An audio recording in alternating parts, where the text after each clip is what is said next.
ఇయాల మా నడపతమ్మోళ్ళ ఇంటికాడ పండుగ అనమాట. సో, వాళ్ళు దేవుడినైతే తెచ్చుకుర్రు కొత్తగా. సో, పండుగ చేస్తున్నారనమాట. ఫస్ట్ పండుగ. మన తెలుగోళ్ళ ఇండ్లల్లా ఫస్ట్ పండుగ అనంగానే స్టార్ట్ అయ్యేది పసుపుతోనే అనమాట. కాళ్ళకి పసుపు పెట్టుకున్నాకనే ఇంకో పని స్టార్ట్ చేస్తారు. అయితే చెప్పినా కదా మా నడపతమ్మోళ్ళ ఇంట్లో పండుగ అని చెప్పేసి. ఆళ్ళైతే కొత్తగా దేవుడిని తెచ్చుకుర్రనమాట. మల్లన్న దేవుడిని, ఎల్లమ్మ దేవతని. మల్లన్న దేవుడు అంటే ఎల్లమ్మ తల్లికి తమ్ముడనమాట. అయితే పండుగ చేసే ముందు ఇంట ఆడపిల్లలకైతే బియ్యం పోస్తారనమాట. ఇక్కడ కూర్చున్నోళ్ళందరూ మా ఆడపడుచులనమాట. సో, నడిపత్తమ్మ వాళ్ళ కూతుర్లు ముగ్గురు. అట్లే పక్కకి ఇంకో పెద్దామె ఉంది కదా! ఆమె అయితే మా పెద్దమ్మ అనమాట. సొంత మా మామయ్య వాళ్ళ చెల్లె. మా ఆయనకి మేనత్త అనమాట. ఇంకా ఇంట ఆడపిల్లకైతే బియ్యం పోస్తారు కదా! చూడండి మా మామయ్య అయితే ఫస్ట్ ఆళ్ళ ఆడపిల్లకి బియ్యం పోస్తున్నాడనమాట. ముందైతే తమలపాకు, పోక 2 కలిపి చేతిలో పెట్టిన తర్వాత బట్టలు పెడతారనమాట. బట్టలు పెట్టిన తర్వాత బట్టలు కట్టుకొచ్చుకున్న తర్వాత ఇట్లా బియ్యాలు పోస్తారనమాట. ఆడపిల్లలకు బియ్యం పోయాలనేది మా తెలంగాణలో సాంప్రదాయం అనమాట. మేము చేసుకునే ప్రతి పండుగకి ఆడపిల్లలకైతే బియ్యం పోస్తాము. బియ్యం పోసేది లేకపోతే ఇంకా ఏదైనా బట్టలైనా సరే పెట్టుకుంటామన్నమాట. వీళ్ళు ఫస్ట్ పండుగ చేస్తున్నారు కాబట్టి ఆడపిల్లలందరికీ మంచిగా బియ్యం పోసుకొని పండుగ అయితే స్టార్ట్ చేస్తున్నారనమాట. బియ్యం ఎందుకు పోస్తారంటే ఆడపిల్లల దీవెనార్తి ఉండాలన్నమాట ఇంటి పైన. సో, ఆడపిల్లలకి పట్టుబట్టలు పెట్టి వాళ్ళకి బియ్యం పోసి వాళ్ళ ఆశీర్వాదం అనేది వాళ్ళ తమ్ముడు కానీ, అన్న కానీ, అన్నదమ్ములు లేకపోయినా అమ్మ నాన్నలు కానీ పోస్తారనమాట బియ్యము. ఒడిబియ్యం సాంప్రదాయం అనేది తెలంగాణలో చాలా వరకు ఉంటుంది. ఒక్కొక్క దగ్గర ఒక్కొక్కలాగా పోస్తారనమాట ఒడిబియ్యం అనేది. మేము ఎర్రగోళోళ్ళం అనమాట. ఎర్రగోళోళ్ళదంటే ఎట్లుంటదంటే అబ్బాయికి, అమ్మాయికి ఇద్దరికి పోస్తారనమాట. ఎందుకంటే బీరప్ప స్వామి ఆయన ఆళ్ళ అక్కని పిలుచుకొస్తా అని చెప్పేసి ఆమెకి కమరతి పక్కన హరికత్తి పెట్టి పోతాడనమాట. హరికత్తికి, కమరతికి కళ్యాణం అవుతుంది. లగ్గం దాటిపోవద్దని అట్లా చేస్తారనమాట. అందుకనే వాళ్ళ ఇళ్ళలో ఏం చేస్తారంటే అమ్మాయిలకు మాత్రమే బియ్యం పోస్తారనమాట. బియ్యం పోసిన తర్వాత అందరూ ఆడపిల్లల కాళ్ళు మొక్కుతారనమాట. బియ్యం పోయంగానే హారతి పడతారనమాట వాళ్ళకి. హారతి పట్టిన తర్వాత హారతి పళ్ళెంలో పైసలు వేస్తారనమాట వాళ్ళు. అంటే హారతి పాట పాడాలి. పాట పాడుతూనే వేస్తారు. అయితే ఎవరైనా ఒకరు పాట పాడతారనమాట మంగళహారతి పాట. తర్వాత ఇంట్లో పండుగ చేస్తున్న వాళ్ళందరూ అంటే వాళ్ళ అమ్మ నాన్న ఇంకా అన్న అన్న వదిన వాళ్ళందరూ ఉంటాం కదా! మేము అందరం కలిసి ఇంక అందరు కాళ్ళు మొక్కుతాం అనమాట. ఆడపిల్లలకు ప్రతి ఒక్కరికి దీవెనార్తి బియ్యం అనేవి ఉంటాయి అన్నమాట. వాళ్ళకి దీవెనార్తి బియ్యం పోసుకుంటే మంచిదన్నమాట. మనం వాళ్ళకి బియ్యం పోస్తే మనకి దీవెనార్తి పెడతారు. ఆడపిల్లని ఎప్పుడు ఏడిపియొద్దు. వాళ్ళని మంచిగా చూసుకోవాలి. వాళ్ళ దీవెనార్తి ఉందంటే మనకి మంచిగా ఉంటుందన్నమాట. మనకి సాధ్యమైనంత వరకు బతిలాడుకోవాలి, మంచిగా చూసుకోవాలి. మా ఆడపిల్లలు అయితే అందరు మంచోళ్ళు. మా కసరమోనోళ్ళు ఆడపిల్లలందరూ అంటే మా ఇంటి పేరు కసరమోని అనమాట. అయితే బియ్యం పోసుకోవడం అయిపోయిన తర్వాత ఇట్లా సూర్యునికి చూసి దండం పెట్టుకొని కడపకి బొట్లు పట్టి ఇంట్లోకి వచ్చిన తర్వాత బియ్యం దించుతారనమాట. బియ్యం కూడా ఎట్లా దించుతారంటే ఒడి బియ్యం పోస్తారు కదా! ఎవరైతే పొయ్యరో బియ్యం పొయ్యని వాళ్ళు ఉంటారు కదా! వాళ్ళతోని వడి దించిపిస్తారనమాట. ఇంకా బియ్యాలు పోసుకున్నారు అది ఇది అనేసరికి పండుగ అయితే స్టార్ట్ అయిపోయింది. అక్కడ అందరూ కూర్చున్నారు కదా! సో, ఇప్పుడైతే కొంతమందే ఉన్నారు. ఇంకో కొద్దిసేపు అయితే చాలా మంది వస్తారనమాట. సూర్యుడికి దండం పెట్టుకోవడం అయిపోయిన తర్వాత ఇంట్లోకి వెళ్ళే ముందు కడపకి నూనె రాసి బొట్లు పెడతారనమాట. ఇక్కడ మా అన్నయ్యలు, మా అక్కలు అయితే హాయ్ చెప్తున్నారు. మేము మా అక్కలు అంటే మా ఆడపిల్లలని మాకంటే పెద్దోళ్ళు అయితే అక్కలు అంటాము. లేదంటే పేరు పెట్టి పిలుస్తామన్నమాట. మరి నాకు ఇంత సపోర్ట్ చేస్తున్నప్పుడు నేను థ్యాంక్స్ చెప్పాలి కదా! అన్నయ్యలు చాలా థ్యాంక్ యూ. అండ్ అక్కలు మీకు కూడా thank you very much. And పండగ అయితే స్టార్ట్ అవుతుంది. ఇక్కడ ఉన్న వాళ్ళు అయితే మా యారన్లు అనమాట ఇద్దరు. ధనక్క, శ్రీలత. అంటే మేమంతా ఒక్క దగ్గర చేరినాం అనుకో కామెడీ ఉంటుందన్నమాట. ఈమె మా యారాలు అంటే ఇప్పుడు పండగ చేస్తుంది ఈమెనమాట. సుమతి, రమేష్. వీళ్ళకి బియ్యం పోసేటప్పుడు నేను లేననమాట. సో, అందుకని వీడియో తీయలేదు. అందుకే దించేటప్పుడు తీసుకున్నా. ఇంకా దేవుడైతే పోళ్ళకి వస్తుండనమాట. అంటే ఇంట ఆడబిడ్డ హనీ అక్కడ ఉంది కదా మా బిడ్డ అనమాట, మా మరిది బిడ్డ. సో, ఆమెకైతే నివాళులు పట్టించినారు. సో, దేవుణ్ణి తీసుకొచ్చిన తర్వాత పోళ్ళ పెడతారనమాట. ముందు హారతి పళ్ళెం వస్తుంది. హారతి పళ్ళెం వచ్చిన తర్వాత ఇంకా మిగతా దేవుళ్ళందరినీ తీసుకొచ్చి పోల్లో పెడతారనమాట. సో మెయిన్ మా పండుగలు వచ్చేసి పసుపు కొమ్ము అనమాట. ఖచ్చితంగా పసుపు కొమ్ము కట్టుకోవాల్సిందే. అయితే ఈ పసుపు కొమ్ములు ఇవన్నీ ఒగ్గోళ్ళు ప్రిపేర్ చేస్తారు ఫస్టే. సో ఇంకా అందరికీ ఒక్కొక్కటి కడుతుంటారు అనమాట. వచ్చిన తర్వాత కాళ్ళకి పసుపు పెడతారు.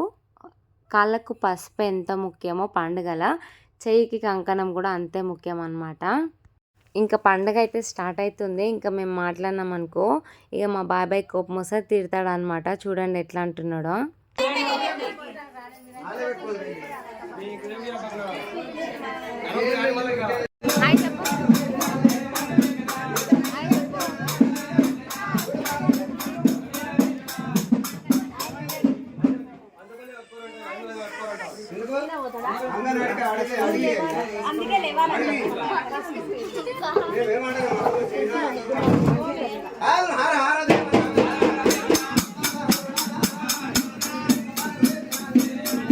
ఇక్కడ వెనక బుడ్డాయన కనిపిస్తుండ, ఆయననేమో మా మన్మడు అనమాట. వెనకిద్దరు మా మన్మరాన్లు. చూసిరా, నేనైతే అప్పుడే నాయనమ్మని అయిపోయినా. నాకెంత చిన్న చిన్న మన్మరాన్లు మన్మడు ఉన్నారో.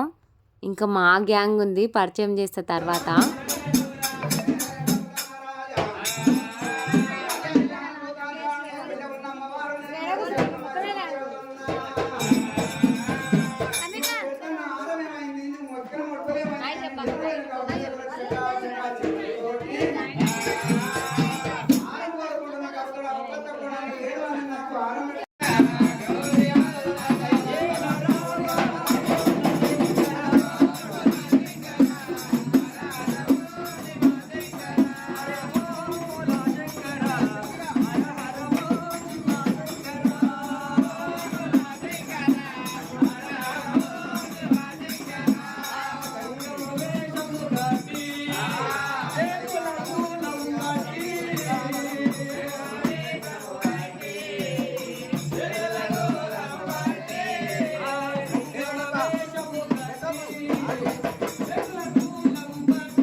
గట్లా ఉండదు కదా సప్పుడు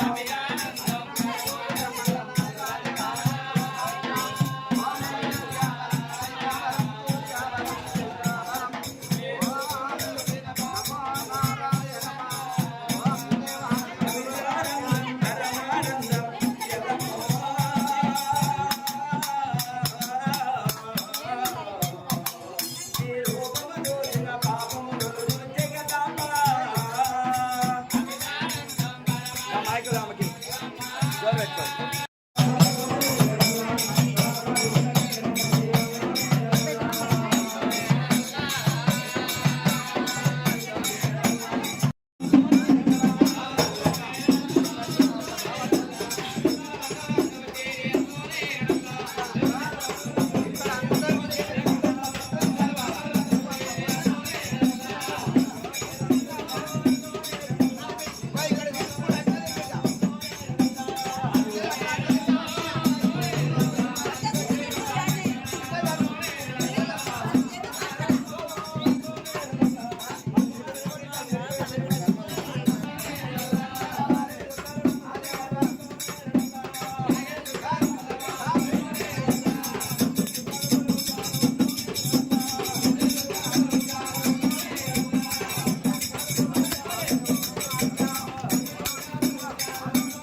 దేవుని లగ్గం కాగానే ఇంట్లోకి వచ్చిననమాట. మా ఆయనకి జ్వరం వచ్చింది చూసిపోదామని వచ్చిన. ఆయనైతే మా కొడుకు అనమాట. ఇవతలైన మా అల్లుడు. నా కొడుకు అయితే అసలు చాలా చిన్నగా ఉండే నా పెళ్ళప్పుడు. ఇప్పుడేమో నాకంటే మస్తు పొడుగాయిండు. అయితే పక్కనే ఇల్లు అనమాట. సో ఆయనని చూసేసి మళ్ళీ వచ్చిన బియ్యం పోదామని చెప్పేసి. అయితే దేవుని లగ్గం అయిపోగానే బియ్యం అయితే పోస్తారనమాట. సో భార్యాభర్తలు ఉంటే ఇట్లా భార్యాభర్తలు కలిసి పోస్తారు. భార్యాభర్తలు అంటే ఒకవేళ ఆడముండి భర్త లేకపోతే నెత్తి మీద కొంగేసుకొని ఒక్కరే పోయొచ్చు. లేదంటే వదిన మరదళ్ళు వరుస అవుతారు కదా, వాళ్ళతో పోయొచ్చు అనమాట. సో నేను ఈసారి మా పారిజాతక్క మా ఆడవిల్లు అనమాట, చిన్న అత్తమ్మ కూతురు. సో ఆమె నేను ఇద్దరం కలిసి పోసినాము.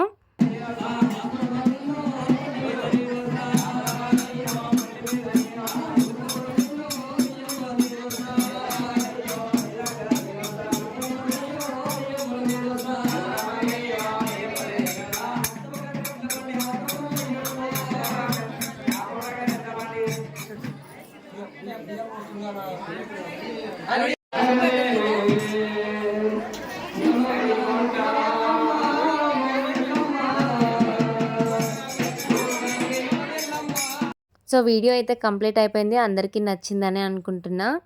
అండ్ ఇంకొకటి ఏంటంటే తెలిసి తెలియక ఏమైనా తప్పులు మాట్లాడితే నన్ను క్షమించండి. మన ఛానల్ని సబ్స్క్రైబ్ చేసుకోండి, లైక్ చేయండి, షేర్ చేయండి. Thank you for watching.